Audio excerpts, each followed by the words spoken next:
Selamat pagi. Majelis Jemaat menyampaikan salam sejahtera untuk seluruh umat yang sedang mengikuti kebaktian Minggu GKI Kayu Putih online dengan Premier. Ada beberapa informasi yang ingin disampaikan. Pelayan kebaktian. Pada kebaktian Minggu 17 Januari 2021, pelayan firman Tuhan akan dilayani oleh Pendeta Daniel Kurniawan Listiabudi dari Universitas Kristen Duta Wacana Yogyakarta melalui rekaman. Majelis Jemaat GKI Kayu Putih mengucapkan terima kasih kepada Bapak Pendeta Daniel Kurniawan Listiabudi atas pelayanannya. Persekutuan Wilayah Gabungan Online.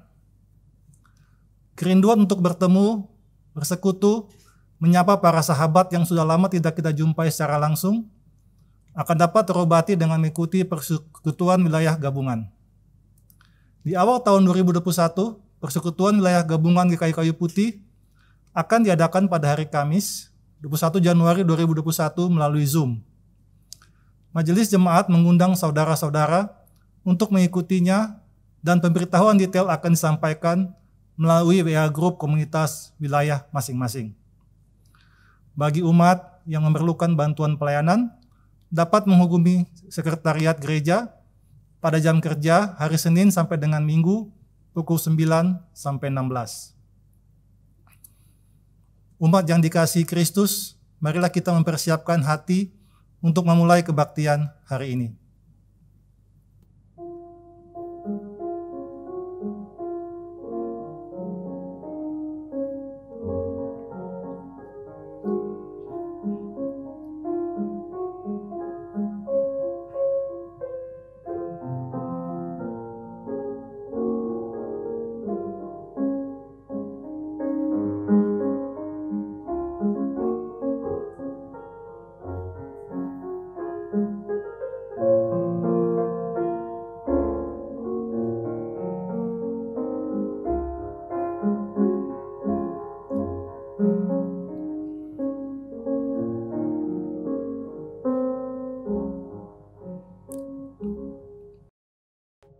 Umat, mari dengan berdiri kita menaikkan pujian dari Kidung Jemaat 15 ayat 1 dan 2. Berhimpun semua.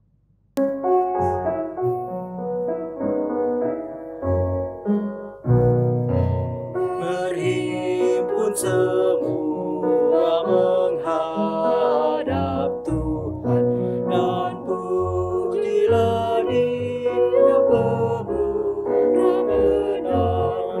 Berakhirlah segala pergumulan, diganti kedamaian yang besar.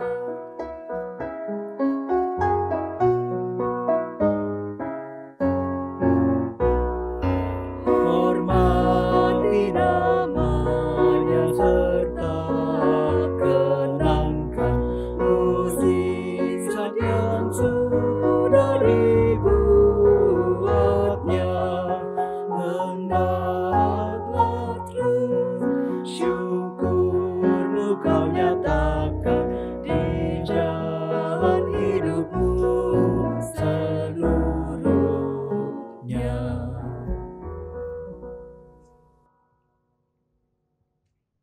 Pertolongan kita adalah dalam nama Tuhan yang menjadikan langit dan bumi.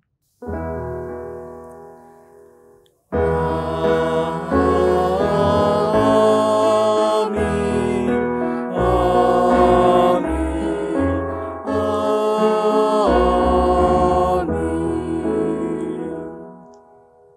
Damai Tuhan beserta saudara. Dan beserta saudara juga. Umat yang dikasihi Kristus, di tengah dampak pandemi yang menghadirkan perubahan keadaan, di mana hidup menjadi tidak selalu aman dan mudah untuk dijalani, membuat kita sering terjebak dalam kemurungan, kekhawatiran, dan ketakutan terus-menerus. Di tengah semua situasi yang sedang menguasai kita, sekarang ini mari mengingat kembali yang disaksikan pemazmur dalam Mazmur 34 ayat 9. Kecaplah dan lihatlah betapa baiknya Tuhan itu. Berbahagialah orang yang berlindung padanya.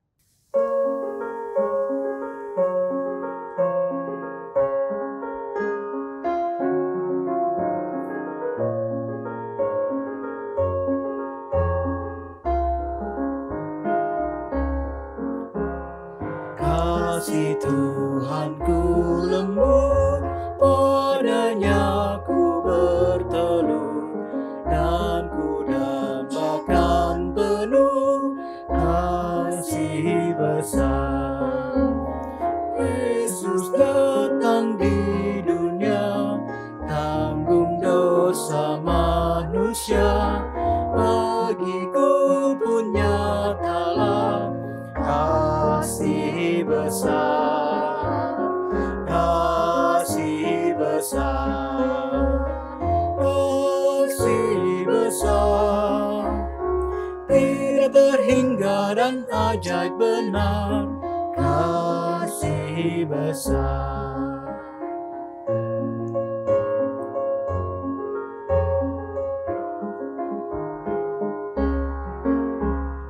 Ditolongnya yang penat dan yang berbeban berat, juga orang yang sesat, kasih besar. Walau hatimu cemar, kasih-Nya lebih besar dan membuat kau benar, kasih besar, kasih besar.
besar.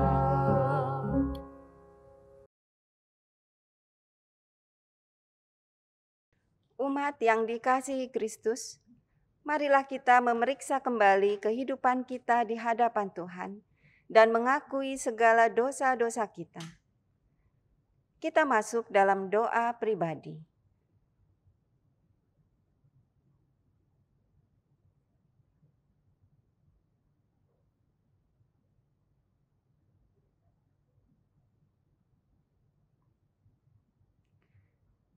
Ya Tuhan, ampunilah kami, jikalau seringkali kami tidak mampu melihat kehadiran-Mu bagi kami. Karena kami tenggelam dalam kesulitan masalah-masalah kami, dalam ketakutan dan kekhawatiran kami. Ampuni kami jikalau seringkali kami tidak mencari kehendak-Mu dalam pergumulan-pergumulan yang kami hadapi. Tetapi kami berjalan dalam pemikiran dan kehendak kami sendiri. Ampuni kami jikalau seringkali kami pun tidak memberi ruang bagi sesama kami, karena kami terlalu sibuk dengan diri kami sendiri. Ampunilah kami ya Tuhan, kiranya pengampunan-Mu memulihkan kami, dan kasih-Mu menolong kami untuk lebih taat padamu, lebih dekat padamu, dan hidup menurut kehendak-Mu. Dalam Kristus Yesus, Tuhan, penebus dan juru selamat kami berdoa. Amin.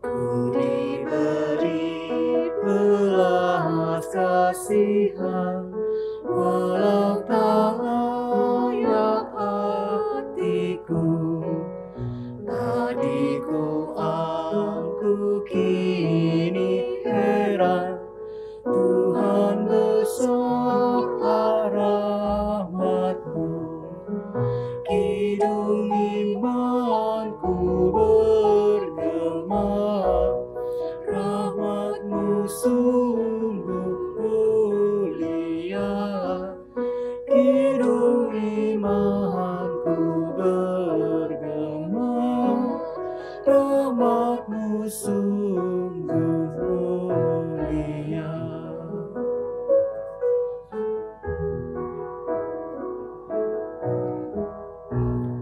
Ini tetap pengakuanku, jikalau orang ingin tahu, hanya berkat pengasihan-Mu, rukunlah aku dan Engkau. Ku merendahkan diriku, dan ku agungkan rahmat-Mu. Ku merendahkan diriku, dan ku agungkan rahmat-Mu.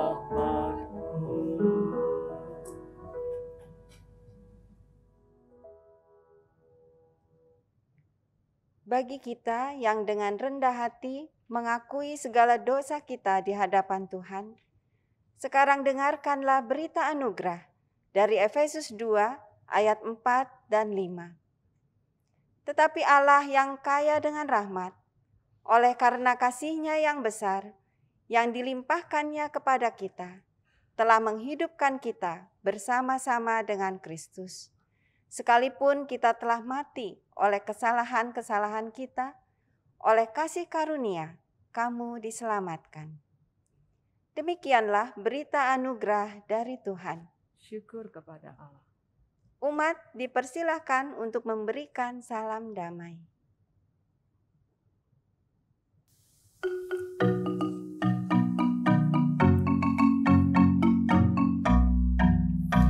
Ucap syukur pada Tuhan karena kita diselamatkan oleh-Nya. Senandungkan lagu baru, senandungkan lagu baru baginya.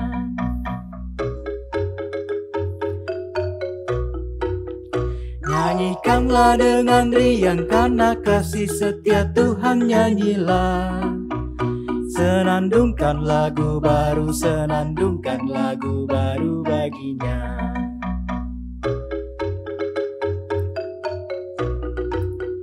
Muliakan nama Tuhan karena kuasanya abadi, muliakan. Senandungkan lagu baru, senandungkan lagu baru baginya.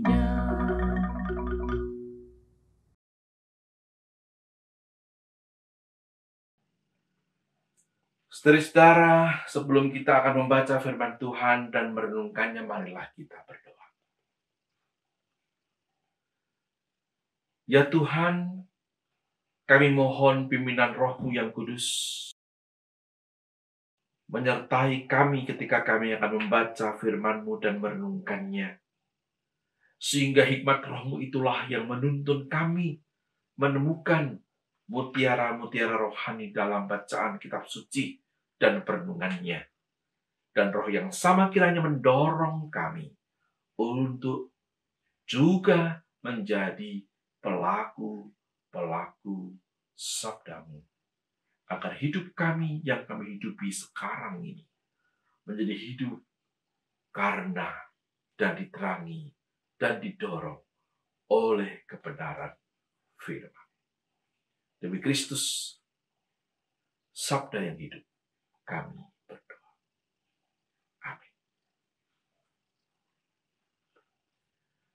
Saudara-saudara, bacaan Alkitab untuk minggu ini terambil dari Injil Yohanes pasal 1 ayat 43 sampai 51. Injil Yohanes pasal 1 ayat 43 sampai 51. Pada keesokan harinya, Yesus memutuskan untuk berangkat ke Galilea. Ia bertemu dengan Filipus dan berkata kepadanya, "Ikutlah aku." Filipus itu berasal dari Betsaida, kota Andreas dan Petrus. Filipus bertemu dengan Nathanael dan berkata kepadanya, "Kami telah menemukan Dia yang disebut oleh Musa dalam kitab Taurat dan para nabi, yaitu Yesus, anak Yusuf dari Nazaret." Kata Nathanael kepadanya, "Mungkinkah sesuatu yang baik datang dari Nazaret?" Kata Filipus kepadanya, "Mari dan lihatlah." Yesus melihat Nathanael datang kepadanya, lalu berkata tentang dia, "Lihat, inilah seorang Israel sejati, tidak ada kepalsuan di dalamnya." Kata Nathanael kepadanya, "Bagaimana engkau mengenal aku?" Jawab Yesus kepadanya, "Sebelum Filipus memanggil engkau, aku telah melihat engkau di bawah pohon ara." Kata Nathanael kepadanya, "Rabi, engkau anak Allah, engkau raja orang Israel." Yesus menjawab katanya, "Karena aku berkata kepadamu, aku melihat engkau di bawah pohon ara, maka engkau percaya? Maka engkau akan melihat hal-hal yang lebih besar daripada itu."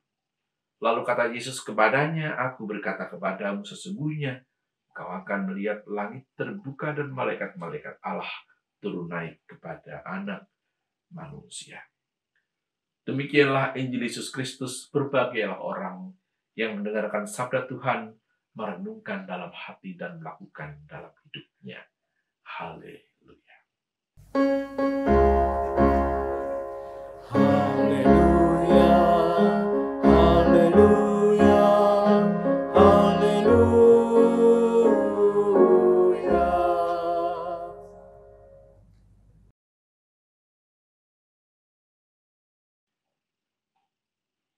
Saudara-saudara yang terkasih dalam Tuhan, ada beberapa hal yang istimewa dalam bacaan kita hari ini.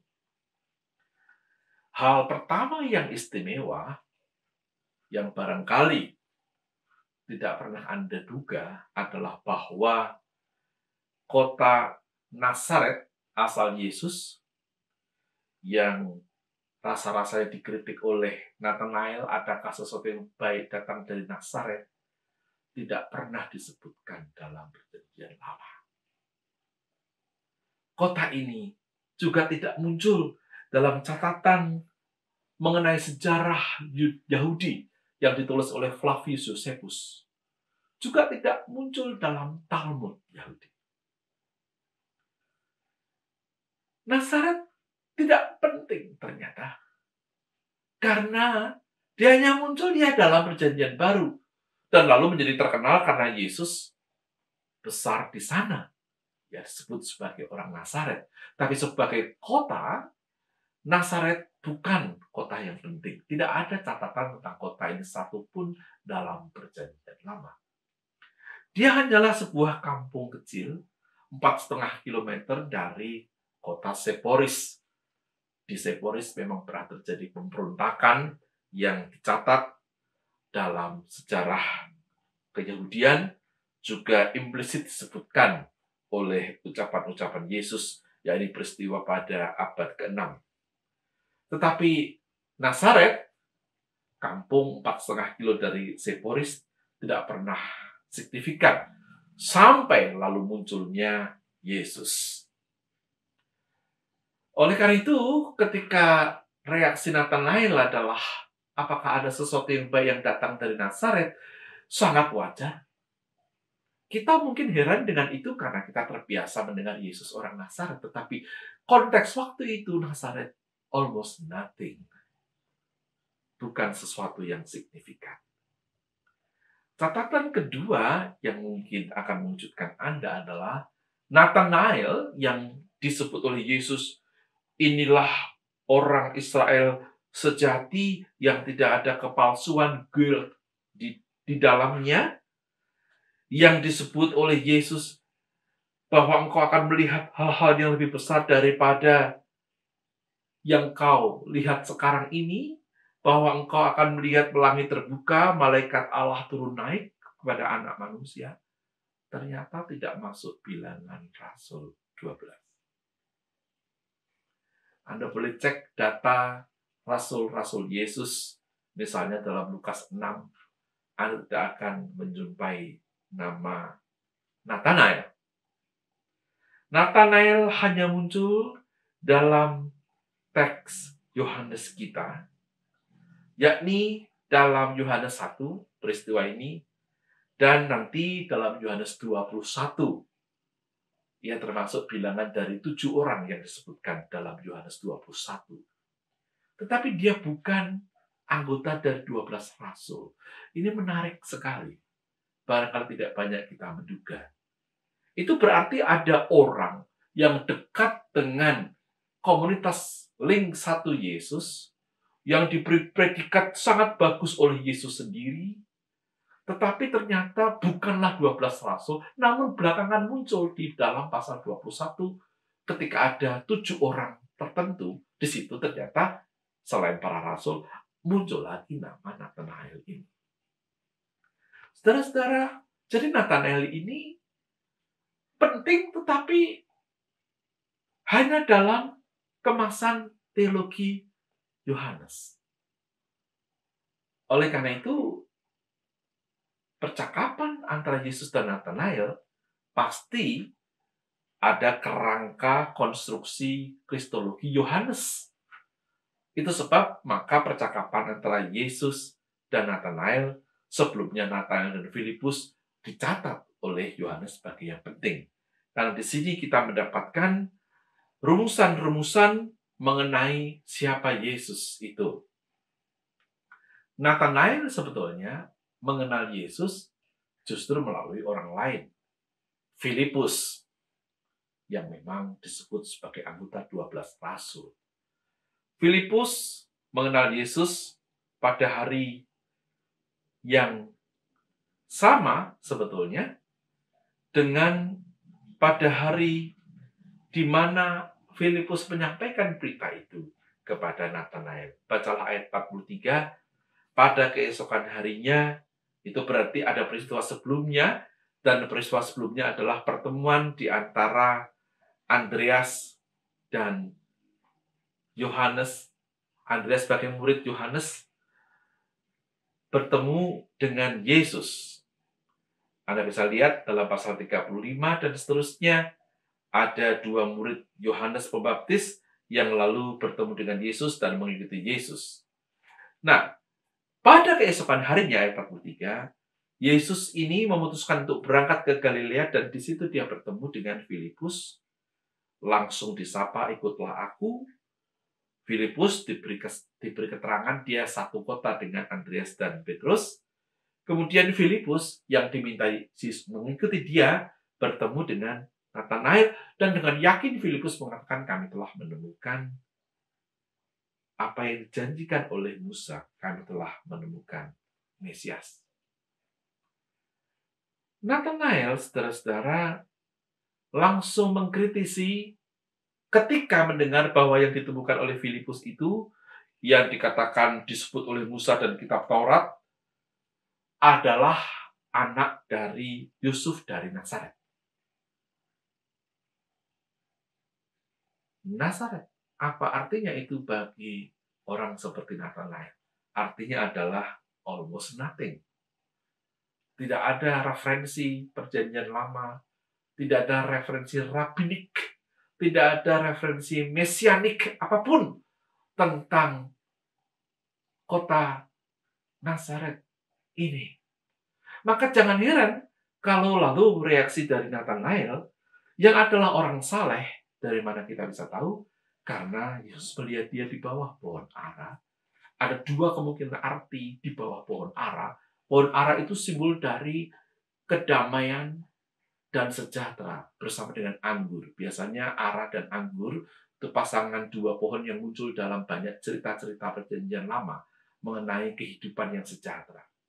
Tapi ada juga orang yang menafsirkan pohon ara adalah tempat orang berkontemplasi, merenungkan Taurat. Ada yang mengatakan begitu. Di sini tidak dikatakan mengapa pohon ara menjadi penting, tetapi pohon ara itu penting.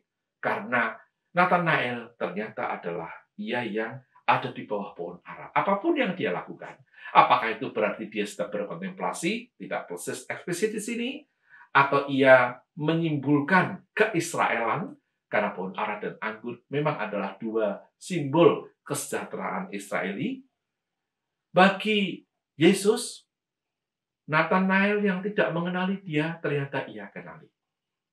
Nathanael tidak mengenali siapa Yesus, dan lalu sedikit menghina, dalam tanda petik, karena ia berasal dari Nazaret, tidak menghalangi Yesus untuk tetap mengatakan pada Nathanael bahwa engkau penting, engkau kukenal, aku tahu engkau ada di bawah pohon ara, aku menyatakan kepadamu bahwa engkau akan melihat hal-hal lebih besar daripada ini.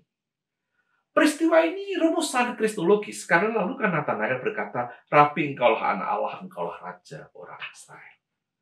Poin penting adalah kalimat-kalimat kristologis dari Nathanael dalam perjumpaan dengan Yesus muncul dari satu anjuran sederhana dari seorang Filipus. Mari dan lihatlah. Mari dan lihatlah. Filipus tidak punya banyak argumentasi untuk meyakinkan Nathanael siapa Yesus yang telah mempesona dia ketika Yesus mengatakan kepada Filipus, ikutlah aku. Yang dilakukan oleh Filipus adalah buktikanlah sendiri. Alamilah sendiri. Dan dari situ kemudian Nathanael berjumpa begitu intensif dengan Yesus. Walaupun dia tidak termasuk bilangan 12 rasul, nanti di pasal 21 dia muncul kembali. Predikat tentang Nathanael sebagai orang Israel sejati yang akan melihat doxa tuteu, kemuliaan Allah, kemuliaan anak manusia, terjadi karena Nathanael mau mengikuti anjuran sederhana dari temannya. Mari dan lihatlah. Saudara-saudara, Filipus ingin supaya Nathanael mengalami sendiri. Dari konsepsi, Filipus menjadi jembatan bagi Nathanael untuk mengalami suatu experience, eksperimentasi, pengalaman, dan mencoba sendiri. Saudara-saudara, memang cara paling jelas mengalami Tuhan adalah mengalaminya sendiri. Konsep-konsep tentang Tuhan seperti jari menunjuk bulan. Orang yang cerdas tahu bahwa jari bermaksud menolong kita melihat bulannya. Tetapi orang yang salah paham akan menjadi ahli tentang jari. Bagaimana bentuk jarinya, warnanya, bigu-bigunya, dan lalu luput. Maksud dari penunjukan itu adalah menolong orang melihat apa yang ditunjuk oleh jari. Demikianlah hidup Kristiani kadang-kadang jika kita menjadi ahli tentang konsep, ahli tentang teologi as a discourse, wacana, barangkali kita sama dengan orang yang ahli tentang jari. Tetapi sebetulnya maksud dari jari yang menunjuk itu adalah supaya kita mengalami bulan di malam hari itu. Filipus tahu ia tidak cukup cakap karena ia toh baru berkenalan dengan Yesus pada hari yang sama. Yang dia lakukan adalah, Nathanael, kalau engkau mencela tentang Nazaret, maka saranku hanyalah satu. Mari dan lihatlah, alamilah sendiri. Cara paling sejati untuk mengalami Allah, ya dengan mengalaminya, bukan dengan sekedar memikirkannya. Kita perlu teologi. Kita perlu bisa bicara, berwacana tentang Allah. Kita perlu menjawab pertanyaan-pertanyaan tentang Allah. Kita perlu menelisik untuk mengetahui dimensi-dimensi kognitif dari iman kita. Tetapi jangan berhenti di situ. Yang lebih lagi adalah supaya kita wacanakan itu juga kita alami sungguh-sungguh menjadi bagian eksistensial dari hidup kita. Ini memang tegang, saudara. Saya pernah punya pengalaman ketika saya masih di jemaat dan waktu itu belum pendeta. Tahun 97, seingat saya. Ada, dan saya belum menikah waktu itu, ada jemaat saya yang mau menikah, dan dia memesan begini, saya menyukai pelayanan Pak Daniel, suka dengan macam-macam gitu katakanlah yang Anda lakukan dan khotbahkan, tapi maaf untuk pernikahan saya tidak ingin Anda yang berkhotbah. Gitu dia bilang. Lalu saya bertanya, kenapa? Ya karena Pak Dan belum pernah menikah. Bagaimana orang yang belum pernah menikah menasihati orang yang mau menikah, dia bilang. Lalu saya mereaksi begini, wah, kalau logika itu yang Anda pakai, apakah seorang dokter ahli jiwa harus gila dulu? Baru boleh menolong orang yang mengalami gangguan kejiwaan? Kalau begitu caranya, maka tidak ada teman-teman Katolik yang akan menikah karena pastornya tidak menikah. Kalau cara berpikirnya harus mengalami dulu, baru layak. Barangkali tidak banyak orang berani sungguh-sungguh berkhotbah. Karena kadang-kadang yang kita khotbahkan belum tentu bisa kita lakukan, bukan? Tetapi, saudara-saudara, walaupun saya mengkritik balik dia dan dia tertawa, tanpa bisa menjawab lagi, saya toh mengerti poinnya. Poinnya adalah pengalaman penting. Di situ saya mengerti poinnya. Oleh karena itu, saudara-saudara, pengalaman dengan Yesus kiranya menjadi realitas kita. Sehingga ketika kita mengalaminya, kita bisa menolong orang lain untuk juga mengalaminya. Barangkali kita bukan penalar yang baik mengenai pengalaman itu, tapi kita bisa jadi penghayat yang baik. Persis seperti Filipus. Yang kita mendapatkan kritik dari Nathanael mengenai diskursus kota Nazaret. Yang dia lakukan hanyalah mengatakan, mari lihatlah sendiri. Sebetulnya implisit Filipus mau mengatakan, aku tidak mau banyak cakap. Kau alamilah sendiri seperti aku sudah mengalaminya sendiri. Kita di tengah-tengah situasi pandemi seperti ini perlu mengembangkan diskursus tentang Allah dan cita kasih-Nya. Di tengah-tengah kesulitan memahami apa maksud Tuhan, kita perlu mengembangkan teologi untuk menjawab Allah dalam tanda tanya. Tetapi kiranya itu tidak hanya menjadi wacana, melainkan keberanian untuk menghayati Allah dalam tanda tanya. keberanian untuk mengalami Allah di tengah-tengah pandemi menjadi sesuatu yang betul-betul real. Rumusan-rumusan tentang Allah barangkali tidak pandai kita kemukakan, tapi pengalaman tentang Allah yang rumusannya tidak bisa kita ucapkan, kiranya lebih real. Bahkan sebetulnya, pengalaman dengan Allah itu sesuatu yang sulit dikatakan. Dalam filosofi Jawa misalnya ada kalimat, Gusti Allah menika tanteno pinaya ngapa. Allah itu tidak bisa dijelaskan seperti apa. Rumusan kita tentang Allah tentu bukan Allah. Allah selalu melampaui itu. Tamquam ignotum. Menjelaskan Allah berarti mengakui bahwa ia tidak bisa dijelaskan dengan tuntas. Itu betul. Tetapi kiranya itu bukan excuse bagi kita untuk mengatakan, karena aku tidak bisa menjelaskan Allah, maka I don't care.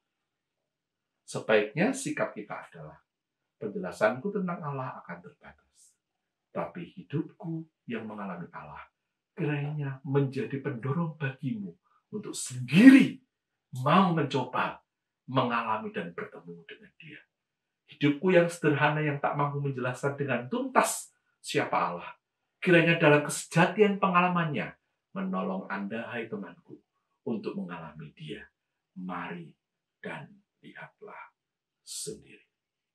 Selamat menjadi Filipus bagi banyak Nathanael di sekitar kita. Amin.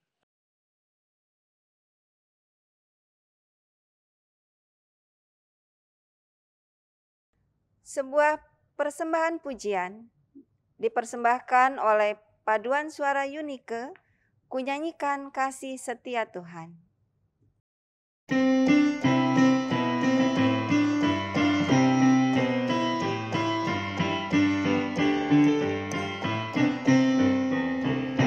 Kunyanyikan kasih setia Tuhan selamanya, selamanya.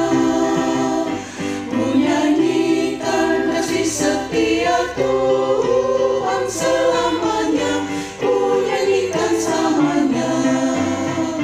Untuk rajamu, kasih setiamu ya Tuhan.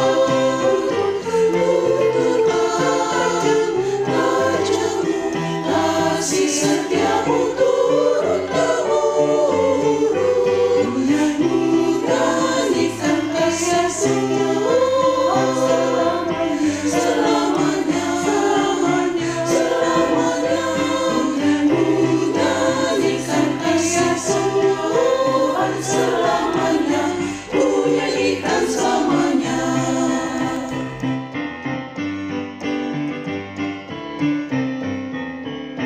Menyanyikan kasih setia Tuhan selamanya, selamanya.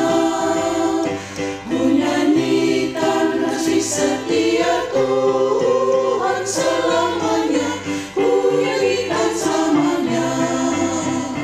Untuk rajamu,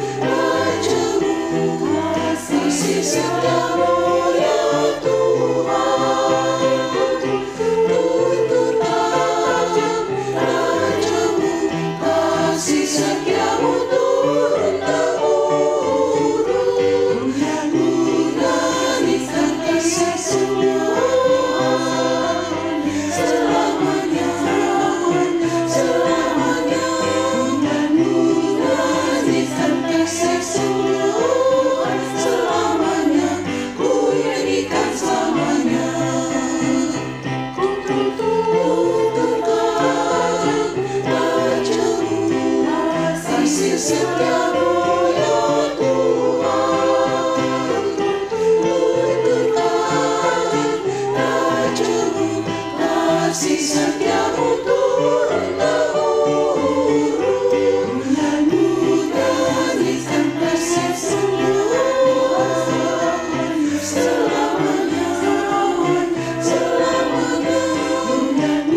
Marilah kita bersama dengan umat Allah di masa lalu, masa kini, dan masa yang akan datang, mengingat pengakuan pada baptisan kita seturut pengakuan iman rasuli demikian.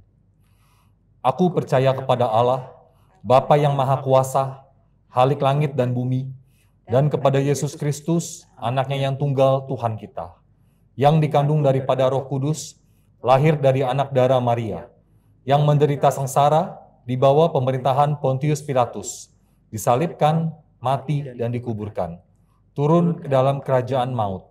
Pada hari yang ketiga, bangkit pula dari antara orang mati, naik ke surga, duduk di sebelah kanan Allah, Bapa yang Maha Kuasa. Dan dari sana ia akan datang untuk menghakimi orang yang hidup dan yang mati. Aku percaya kepada Roh Kudus, gereja yang kudus dan persekutuan orang kudus, pengampunan dosa, kebangkitan orang mati, dan hidup yang kekal. Amin. Umat dipersilakan duduk. Mari saudara-saudara kita memanjatkan doa syafaat kita. Tuhan, kami berdoa untuk mereka yang bergumul dengan COVID-19, yang sedang sakit, yang sedang bergumul, yang sedang menolong orang sakit, yang begitu rentan hidupnya di tengah-tengah situasi COVID. Bahkan yang berduka karena ditinggal oleh kekasihnya berpulang karena COVID. Tuhan, doa kami, kiranya pengalaman dengan Engkau di tengah-tengah tanda tanya, di tengah-tengah air mata, meneguhkan mereka akan arti Kristus, arti kemesiasan-Mu dalam hidup kami yang rentan ini, agar hidup yang rentan menjadi hidup yang bermakna. Bukan dalam wacana belaka, tapi dalam rasa jiwa hidup seutuhnya yang real, bahkan ketika kami berair mata. Kami juga berdoa untuk mereka yang sedang berjuang mendistribusikan vaksin ini dan akan menggunakannya di seluruh Indonesia bahkan dunia. Tuhan, berkatilah agar melaluinya kami boleh ambil bagian dalam menghadapi dan membuat situasi lebih baik, sehingga COVID ini pada saat tertentu dapat ditangani dan dapat terselesaikan.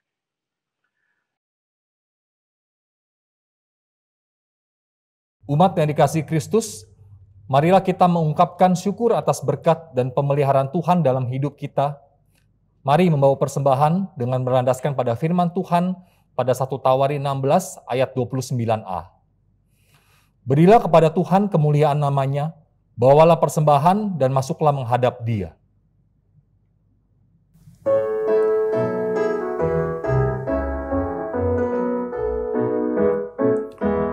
Bawa persembahanmu dalam rumah Tuhan dengan rela hatimu, janganlah jemu. Bawa persembahanmu, bawa dengan suka. Bawa persembahanmu, tanda sukacitamu. Bawa persembahanmu, ucaplah syukur. Rahmat Tuhan padamu tidak tertandingi oleh apa saja pun dalam dunia. Kasih dan karunia sudah kau terima. Bawa persembahanmu, tanda sukacitamu. Bawa persembahanmu, ucaplah syukur.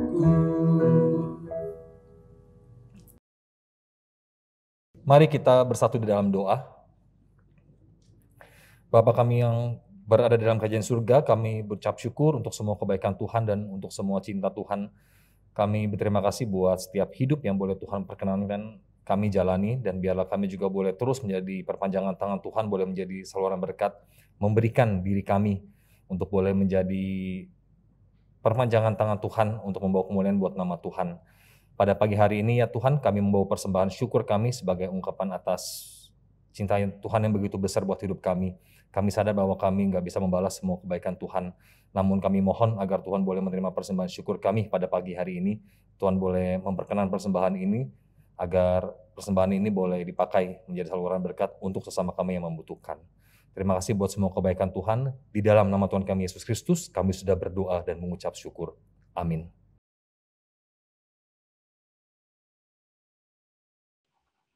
Umat yang dikasihi Kristus, mari datanglah dan lihatlah karya kasih Kristus dalam kehidupan kita. Dan dengan keterbukaan dan penyerahan diri, marilah kita mau terus berjalan bersama dengan Sang Juru Selamat yang akan menuntun langkah kehidupan kita.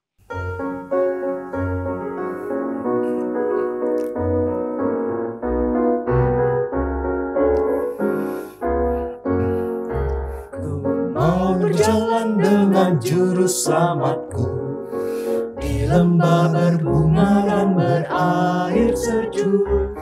Ya kemana juga aku mau mengikutnya, sampai aku tiba di negeri Baka. Ikut, ikut, ikut Tuhan Yesus, ku tetap mendengar dan mengikutnya. Ikut, ikut, ikut Tuhan Yesus, ya kemana juga ku mengikutnya.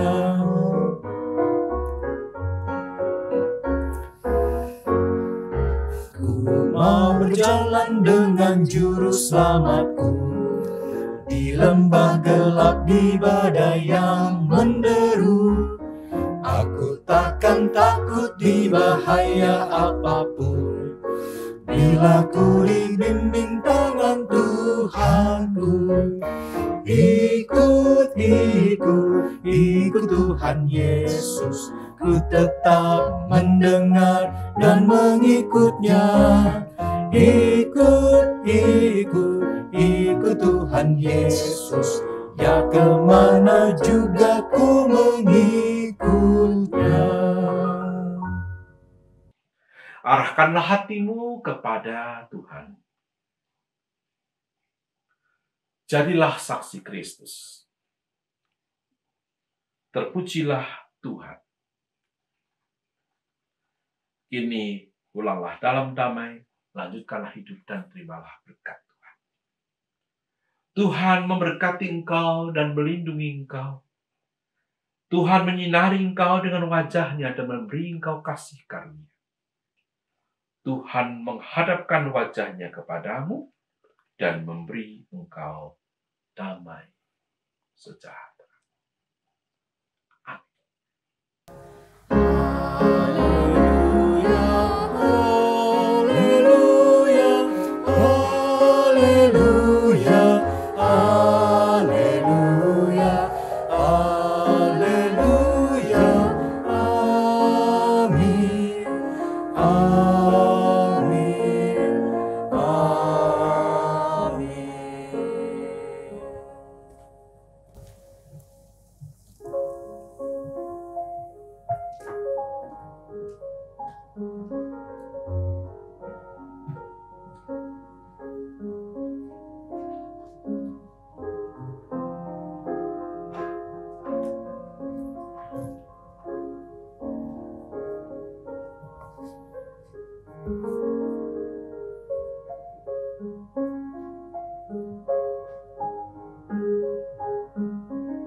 Kebaktian telah selesai.